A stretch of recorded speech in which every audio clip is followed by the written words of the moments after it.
ওয়াকফ আইন নিয়ে টানা আন্দোলন, বিক্ষোভ সবকিছুর পর অবশেষে সেই আইনই কি মেনে নিল পশ্চিমবঙ্গ সরকার? বৃহস্পতিবার সংখ্যালঘু বিষয়ক দপ্তর ও মাদ্রাসা শিক্ষা বিভাগ রাজ্যের সব ওয়াকফ সম্পত্তির তথ্য কেন্দ্রীয় অমিত পোর্টালে নথিভুক্ত করার নির্দেশ দিয়েছে। চলতি বছরের এপ্রিলে ভারতের সংসদে পাশ হয় বিতর্কিত ওয়াকফ বিল 2025। রাষ্ট্রপতির অনুমোদনের পর 8 এপ্রিল থেকে কার্যকর হয় এই আইন। এর প্রতিবাদে রাজপথে বিক্ষোভ করে ভারতের বিভিন্ন রাজ্যের মুসলিমরা। পশ্চিমবঙ্গের একাধিক জেলার তৃণমূল, বাম দল থেকে শুরু করে সাধারণ মুসলিম নাগরিকরাও বিক্ষোভে নামেন।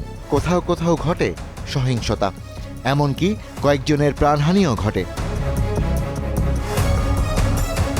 সবচেয়ে বেশি ওয়াকফ সম্পত্তি পশ্চিমবঙ্গে।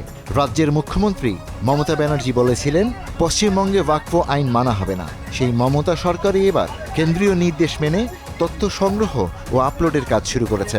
5 ডিসেম্বরের মধ্যে দেশের সব ওয়াকফ সম্পত্তির তথ্য অমিত পোর্টালে তুলে দেওয়ার নির্দেশ দিয়েছে পশ্চিমবঙ্গ সরকারের সংখ্যালঘু বিষয়ক ও মাদ্রাস শিক্ষা দপ্তর। ওয়াকফ সম্পত্তি হলো এমন স্থাবর বা অস্থাবর সম্পত্তি যা আল্লাহর নামে দান করা হয়েছে। এই সম্পত্তি কেবল ধর্মীয় সেবার কাজে ব্যবহার করা হয়, কিন্তু হস্তান্তর করা যায় না। বিলটিকে অসাংবিধানিক ও সংখ্যালঘু নাগরিকদের মৌলিক অধিকারের লঙ্ঘন বলে আসছেন আন্দোলনকারীরা। তবে সরকার বলছে, ওয়াকফ সম্পত্তি পরিচালনায় স্বচ্ছতা নিশ্চিত করতেই এই উদ্যোগ। মাটির রশ্মিটাকে রক্ষা করব।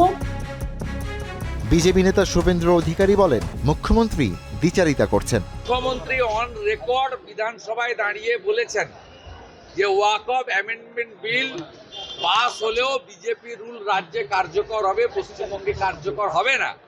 সেই মুখ্যমন্ত্রীর সরকার নোটিফিকেশন করে বলেছে 5ই ডিসেম্বরের মধ্যে ওয়েস্ট বেঙ্গলের ওয়াকফ প্রপার্টিকে নথিভুক্ত করতে হবে। ভারতবর্ষের সংবিধান বলছে যে ভারতবর্ষের লোকসভা এবং রাজ্যসভা যে আইন পাস করবে সেটা গোটা ভারতবর্ষে বলবৎ হবে।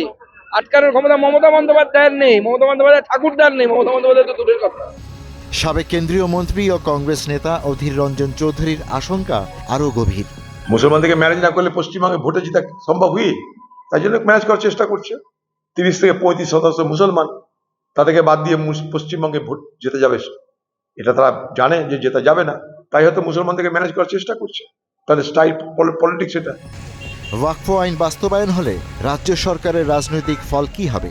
মুসলিম ভোট ব্যাংকে এর কোনো প্রভাব পড়বে কিনা সেই প্রশ্নও ওঠে। Ishtiaq Hossain, star news.